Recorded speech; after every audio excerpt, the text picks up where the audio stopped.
আসসালামু আলাইকুম ওরহমতুল্লাহি তাআলা বারকাতু। দেশ এবং প্রবাসতুন যে জিতুন আল্লাহ পান সাহেবেন বেগুন সালাম।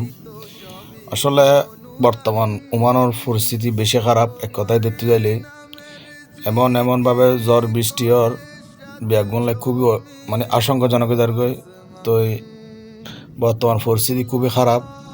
তো যারা প্রবাসী ভাই আছেন ওমানের মাঝে বর্তমান যারা কর্মরত আছেন ওনার কাছে রিকোয়েস্ট, ওনারা যারা গাড়ি ড্রাইভিং করেন, যারা গাড়ি ঘোড়া চলাইতে লাগুন, ওনারা একটু সেভিং চালাবেন, গাড়ি ঘোড়া চালাইতে সময় একটু সাবধানে চালাবেন, কারণ বিপদ খনিকারে হয়ে নই।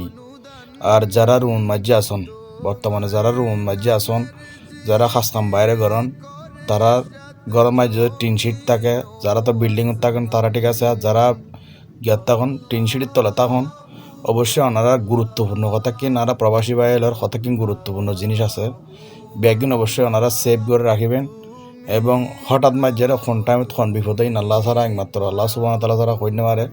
তো নিজের তো নিজে সতর্কতা কোন ভালো এবং হুঁয়ার যায় গেলে বন্ধু বান্ধব লই ওনারা যারা ঘুরতে যাইতে লাগুন একটু কম ঘুরন, যেহেতু দেশের পরিস্থিতি খারাপ। হয়তো ব্যাগিন শীতলে যাই ইনশাল্লাহ আবার ঘুরতে পারিবেন, খাসামও ঘুরতে পারিবেন, এর যে কথা। তো অবশ্য পরিষেবা কথা যারা যারা মার্কেটত খাস করি আর যারা ড্রাগন মার্কেটের আশেপাশে জমার দিনের মাঝে দেখলাম যে সকালে 5টা তুঞ্জর পর্যন্ত পুরো মার্কেটের আশেপাশে সারি কিন্তু চতুর পাশে পানি পুরো ফুরে গিয়ে এবং গাড়ি পর্যন্ত চলে যার হেঁচা রায়।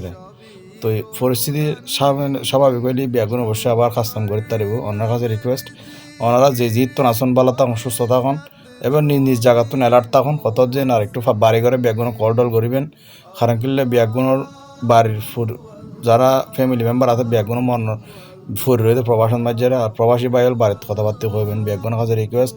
এবং একে অপরলাই দোয়া করিবেন যে জিত আসন বালা তখন সুস্থ থাকুন। কত দিন আসসালামু আলাইকুম।